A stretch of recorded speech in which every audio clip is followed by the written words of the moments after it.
ప్రభువైన యేసుక్రీస్తు నామములో మరొకసారి మీ అందరికీ కూడా శుభవందనాలండి. Greetings to you all in the precious name of our Lord and Savior Jesus Christ. हामीलाई मुक्ति दिनुहुने प्रभु ख्रीष्टको नाममा तपाईहरु सबैलाई प्रेमी जय मसीह की ఆరాధన నిమిత్తమే లోకరాసిన సువార్త 2వ అధ్యాయము 8 నుంచి 11 వచనాలను చదువుతున్నాను. And for the worship we will turn our Bibles to Luke's Gospel chapter 2 and verse 8 to 12. अनि 8 to 11. हामी चाहिँ आराधनामा जानुभन्दा पहिला लुका 2 अध्यायको 8 देखि 12 पद चाहिँ हेर्नेछौँ. 8 देखि 11 पदसम्म. ఆ దేశంలో కొందరు గొర్రెల కాపులను పాల్గొని రాత్రి వేళ తమ మందను కాచుకొనుచుండగా ప్రభు దూత వారి వద్దకు వచ్చి నిలిచెను. ప్రభు మహిమ వారి చుట్టూ ప్రకాశించినందున వారు మిక్కిలి భయపడేది. అయితే ఆ దూత భయపడకుడి, ఇదిగో ప్రజలందరికీ కలబో మహాసంతోషకర వర్తమానాన్ని మీకు తెలియజేయుచున్నాను. దావీదు పట్టణమందు నేడు మీ కొరకు రక్షకుడు ఈయన ప్రభు అయిన క్రీస్తు. దీనికి సహాయం కోసం ప్రార్థించారు. జీవగల తండ్రి ప్రభువా, మమ్మల్ని ప్రేమించి మా రక్షకుడు మీ ప్రియకుమారుడైన యేసుక్రీస్తు వారిని మీరు భూమి మీదకి పంపించిన ప్రేమకే ధన్యవాదాలు. ప్రభువా, మీరు ఆ గంభీరమైన కార్యాన్ని ఆ దినాన్ని చేయకపోతే మాకు రక్షణ లేదు. ఈ దినాన్ని మేము విధంగా కూడుకుని మిమ్మల్ని ఆరాధించేవారు కూడా కాదు. మమ్మల్ని ప్రేమించి మీరు చేసిన మహా గొప్ప కార్యానికి ధన్యవాదాలు. ప్రభా, వర్తమానం ద్వారా మీరు మాట్లాడుతుండండి. వాక్యం మీద ప్రజలు మీరు ప్రభావ నేను 100 మంది గలవాడిని. మరి మీరు మీ కలవరిశీలు చోటని మరుగుపరిచి మీరు మాత్రం మాట్లాడుతున్నామని కుడిదోరు వచ్చే మహిమకంతా ప్రభావాలు మీరు పొందుకోమని అనువాదం చేస్తారు. మీ దాసులను కూడా ప్రభావ అభిషేకించి నోటికి రావాల్సిన మాటని మీరు సకాలం దయచేస్తారమ్మని ప్రార్థన క్రీస్తు నామములో అడిగి బ్రతిమాలి పెట్టుకుంటున్నాను తండ్రి. మనం చదివిన భాగం చూసినట్లయితే కనుక The portion which we read, अनि जुन भाग हामीले पढ्यौं, ఇక్కడ పశువుల కాపరులు పొలంలో ఉండి రాత్రి వేళ మందను కాచుకుంటూ ఉన్నారు అని చూస్తూ ఉన్నాం. and here we see the shepherds, they were abiding in the field, keeping watch over their flock by night. రాత్రి ఎలాగ ఉంటదండి? Night time how it will be? अनि रातिको समयमा कस्तो हुन्छ? చీకటిగా ఉంటది. రైట్. సో ఆ టైంలో చీకటి టైంలో వాళ్ళ మంద కాచుకుంటూ ఉండగా ప్రభు దూత వారి వద్దకు వచ్చి నిలిచినప్పుడట అక్కడ ప్రభు యొక్క మహిమ వారి చుట్టూ ప్రకాశించినందున వారు మిక్కిలి భయపడిరి అని మాట చూస్తున్నాం. And we can see here there was the angel of the Lord came upon them, the glory of the Lord was shone round about them, they were so afraid.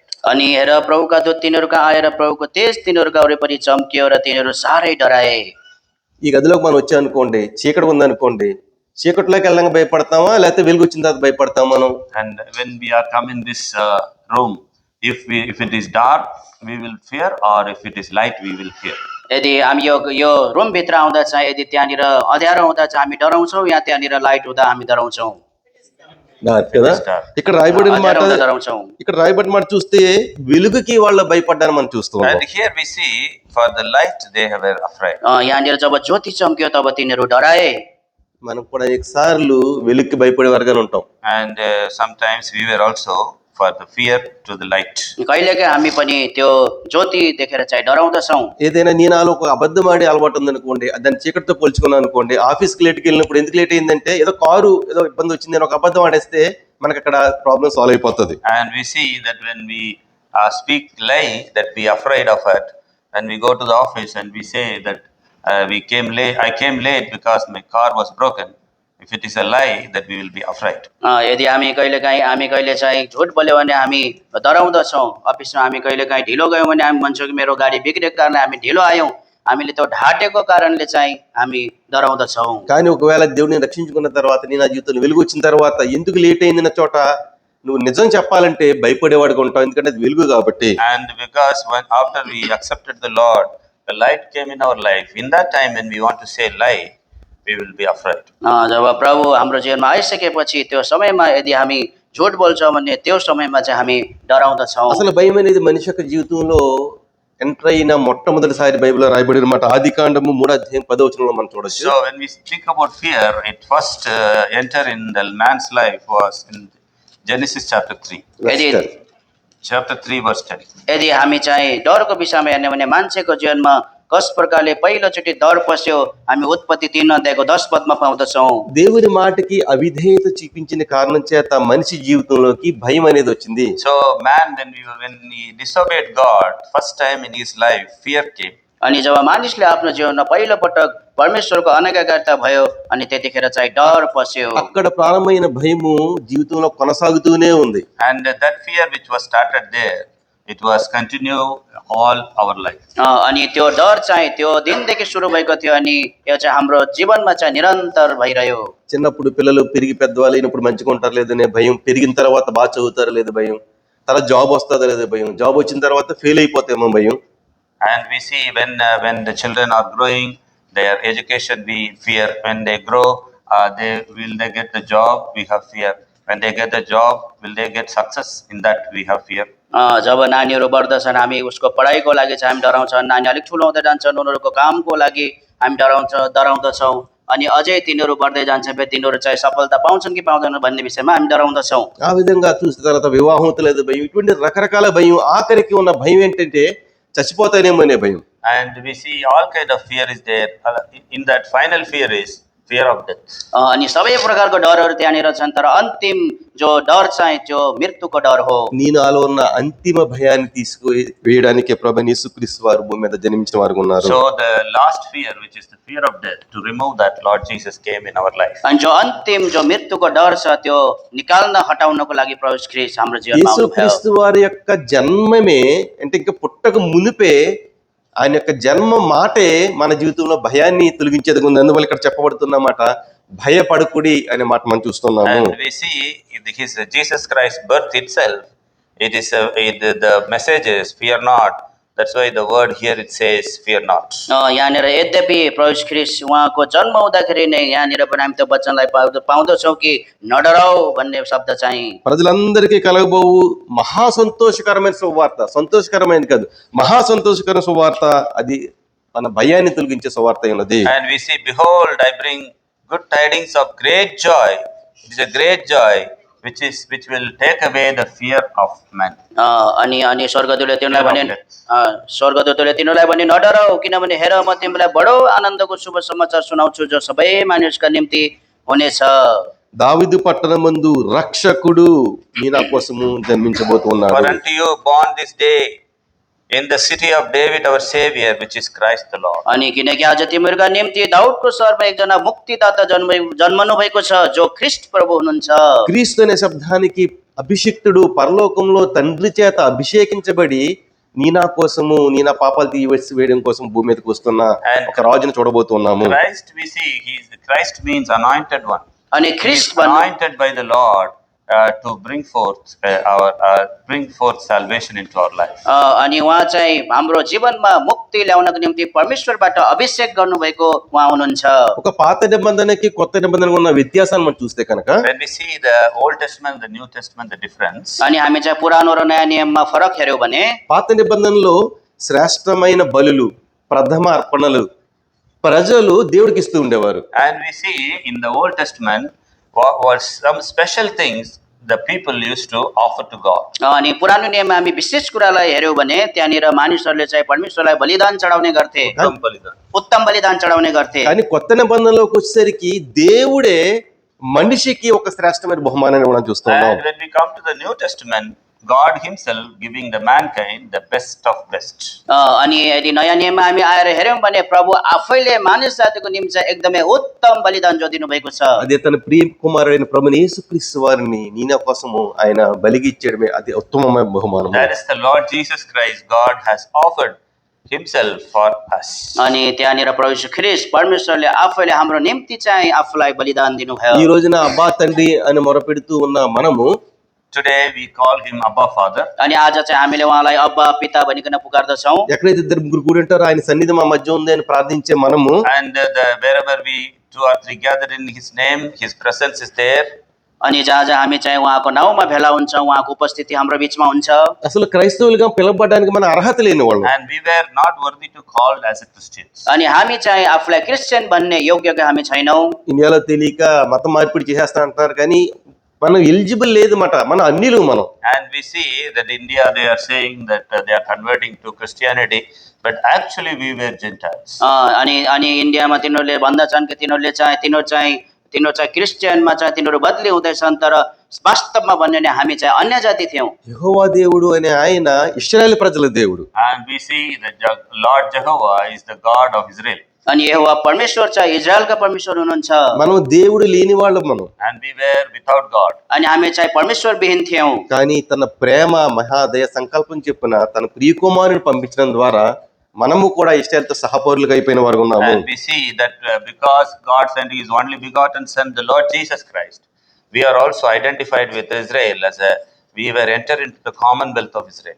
अनि परमेश्वरले चाहिँ प्रभु यीशु ख्रीष्टलाई चाहिँ यहाँनिर पठाउनु भएको कारणले हामी पनि आफूमा चाहिँ त्यो परिचित भएर परमेश्वरको अनि इजरायलको जो इजरायलीहरूको नागरिकमा चाहिँ हामी चाहिँ गाभियौँ। ఎఫెసీ రాసిన పత్రిక 2వ అధ్యాయం 12వ వచనంలో మన కండిషన్ ఈ విధంగా ఉండేది. Ephesians chapter 2 verse 12, that was our condition. एफिसी 2 अध्यायको 12 पद त्यो नै हाम्रो अवस्था थियो। ఎఫెసీ 2:12 ఆ కాలముందు ఇశ్రాయేలుతో సహపౌరులు కాక పరదేశులను వాగ్దాన నిబంధన లేని పరజనులను నిరీక్షణ లేని వారును లోకముందు దేవుడిలా లేని వారిని ఉండి క్రీస్తుకు దూరస్తులై ఇంటిరి అనే మాటని చదువుతున్నప్పుడు హృదయానికి ఎంత బాధ వస్తుందో కదా. That at the time you were without Christ, being alien from the commonwealth of Israel and strangers from the covenants of promise, having no hope and without God in the world. When we read this, there is a great pain come in our life. अनि त्यस समयमा तिमीहरू ख्रीष्टविहीन थियौ, इजरायलको नागरिकबाट अलग, प्रतिज्ञाका बाचाहरूबाट पराई, आशा नभएका र संसारमा परमेश्वर रहेथ्यौँ। जब हामी पढ्दछौँ हामीमा एकदमै दुःख आउँदछ। ఒక వ్యక్తిని తీసుకున్నాం అనుకోండి, ఆడికి ఏ సిటిజన్షిప్ లేదు. And we see that there is a person is there, he has no citizenship. अनि हामी चाहिँ त्यहाँनिर एकजना व्यक्ति छ जससँग चाहिँ त्यो नागरिकता छैन। ఆ పరదేశులు అట్లా వెళ్ళిపోతూ ఉంటారు. And he is a stranger, he is going just like that. अनि ऊ चाहिँ परदेशी छ अनि त्यत्तिकै त्यो हिँडिरहेको छ। అతనికి ఎటువంటి ప్రామిస్ లేదు, ఈ గవర్నమెంట్ ఇది ఇస్తాదని ఎటువంటి ప్రామిస్ లేదు. And there is no promise that government will give him this so and so things.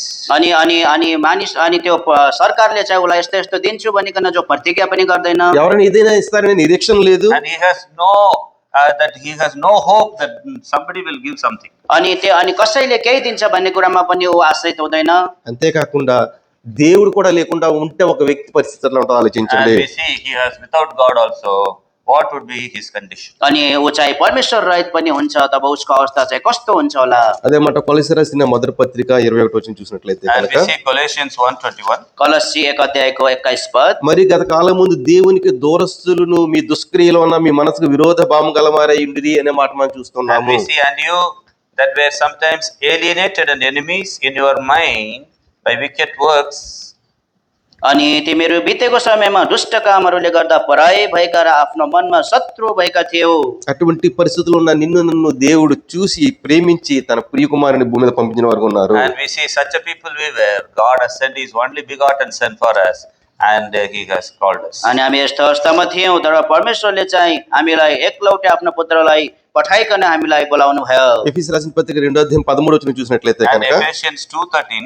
एफिसी 2 अध्यायको 13 पद। అయినను మునుపు దూరస్తులైన మీరు ఇప్పుడు క్రీస్తు యేసునందు క్రీస్తు రక్తము వల్ల సమీపస్తులై ఉన్నారని మాట చూస్తున్నాము. But now in Christ Jesus, you who sometimes were far off are made nigh by the blood of Christ. तर अब त ख्रीष्ट येशूमा तिमीहरू जो बितेको समयमा टाढा थियौ, ख्रीष्टको रगतद्वारा नजिक पारिएका छौ। క్రీస్తు యేసునందు క్రీస్తు రక్తం వల్ల సమీపస్తులుగా చేసిన దేవుని నీవు నేను ఆరాధనకు వచ్చిన వారు ఉన్నాము. And we have come to worship the Lord in Christ Jesus, who made us nigh unto God. अनि जुन प्रभु यीशु ख्रीष्टमा हामीलाई परमेश्वरको नजिकमा बनाउनु भयो, त्यो परमेश्वरलाई हामीले आज आराधना चढाउन आएका ఇంకా छौँ। 19వ వచనం చూసినట్లయితే కనుక And verse 19, when we see, अनि 19 पद जब हामी हेर्दछौँ, కాబట్టి మీరు మీదట పరజనులను పరదేశులని ఉండక పరిశుద్ధులతో ఏకపట్టణస్థులను దేవుని ఇంటి వారై ఉన్నారంటూ now therefore ye are no more strangers and foreigners, but fellow citizens with the saints and of the household of God.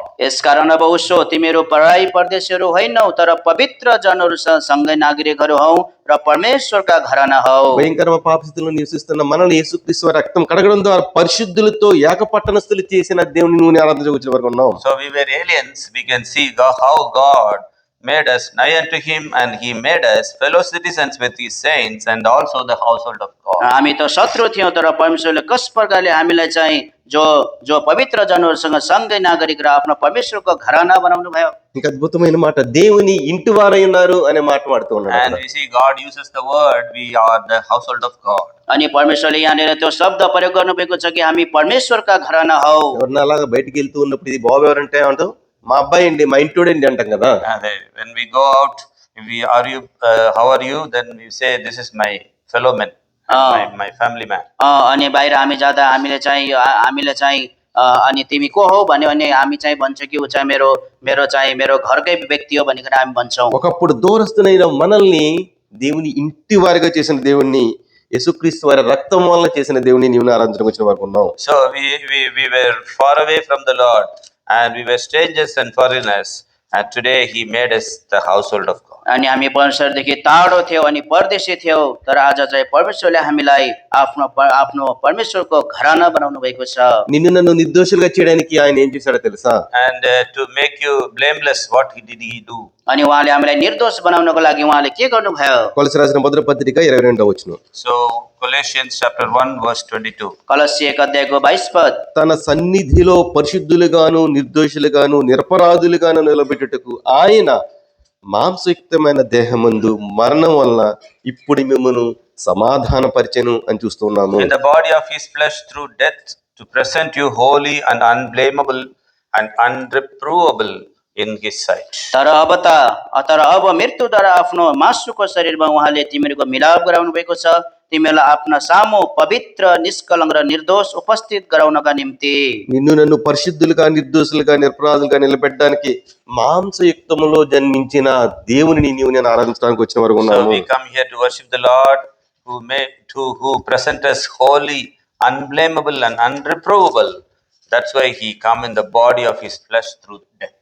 अनि जो पवित्र निर्दोष र निष्कलङ्क उपस्थित गराउनका निम्ति जो परमेश्वर चाहिँ आफ्नो शरीरमा आउनुभयो अनि मृत्युमा जानुभयो, त्यो परमेश्वरलाई चाहिँ आज हामीले आराधना चढाउन आएका छौँ। మనం చదివిన వెలుగు ప్రకారం మనం ఆలోచించట్లయితే కనుక పేతురు రాసిన మొదటి పత్రిక 2వ అధ్యాయం 9వ వచనం చూసినట్లయితే So కనుక we see 1 Peter chapter 2 verse 9. पहिलो पत्रुस 2 अध्यायको 9 पद जब हामी हेर्दछौँ, అయితే మీరు చీకటిలో నుండి ఆశ్చర్యకరమైన తన వెలుగులోనికి మిమ్మల్ని పిలిచిన వాని గుణాతిశైల పరిచయం నిమిత్తము అని మాట చూస్తున్నాము. And here we can see the praises of Him who hath called you out of darkness into His marvelous light.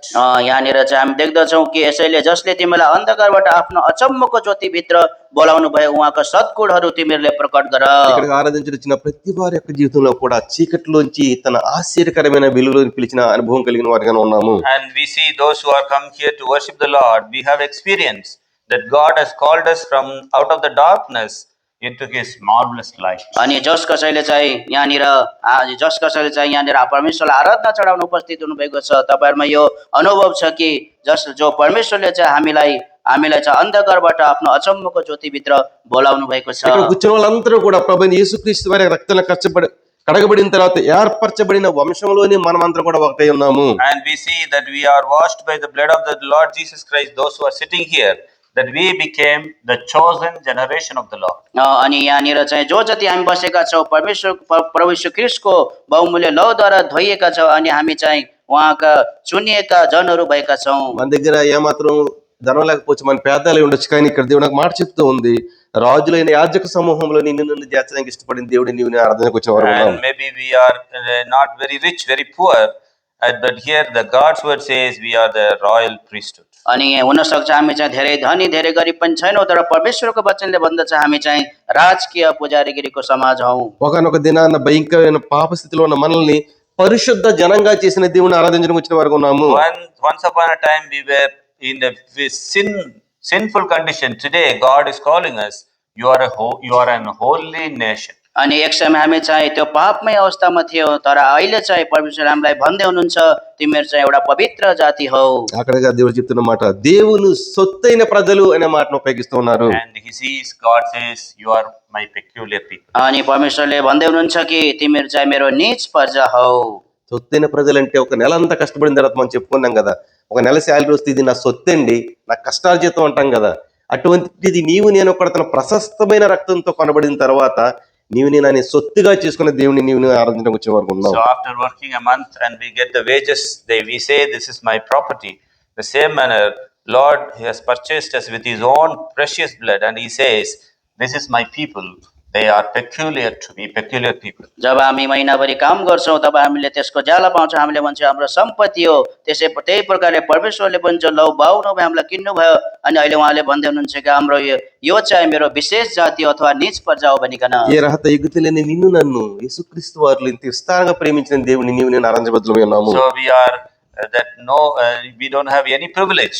Such a people God loved us, and we are come here to worship such a great God. अनि हामीमा त कुनै त्यस्तो सौभाग्य थिएन, तर यस्तो व्यक्तिलाई परमेश्वरले प्रेम गर्नुभयो र हामी चाहिँ त्यसै कारण उहाँको सम्मुखमा आराधना चढाउन आएका छौँ। లూకా రాసిన సువార్త మొదటి అధ్యాయం 75 వచనం ప్రకారం విమోచన కలుగజేసిన దేవుని నీవు నేను ఆరాధించవచ్చిన వారికి ఉన్నాము. Luke's Gospel chapter 1 and 75. verse 75 we see the God one who made us salvation in our life, we come to worship him. अनि लुका 1 अध्यायको 75 मा हामी देख्दछौँ Verse 77.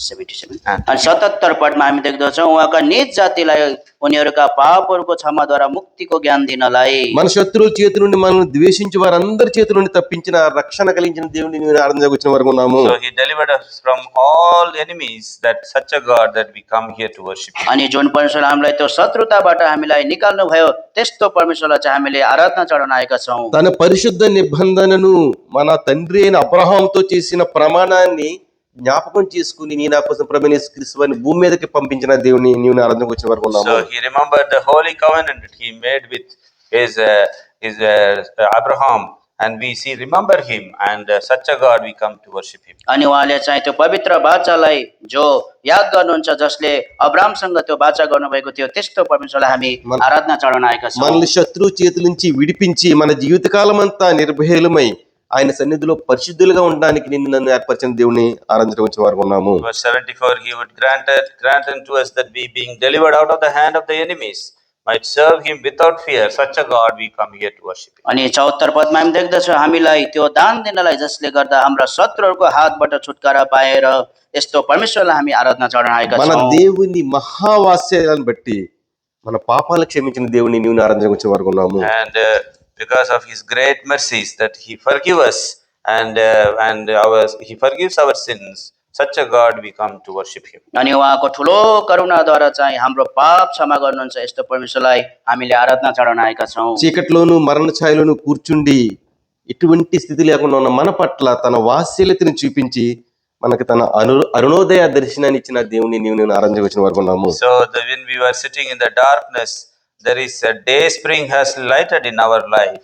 Such a God we come to worship him. अनि जब हामी अन्धकारमा रहँदाहुँदै चाहिँ उहाँले ज्योति चम्काएर हामीलाई ज्योतिमा ल्याउनु भयो, त्यस्तो परमेश्वरलाई चाहिँ हामीले आराधना चढाउन आएका छौँ। నీ నా జీవితంలో అన్ని భయాల్ని తీసివేసి ఒక దినం చనిపోయినా నేను నా తండ్రితో ఉంటాననే గొప్ప నిశ్చయం ఇచ్చిన దేవుని నీవు నేను ఆరాధించిన వారు ఉన్నాము. So Lord has removed all the fears from our life, and one day that we have a hope that we sit with the heavenly Father. Such a hope given by the Lord, that Lord we come to worship him.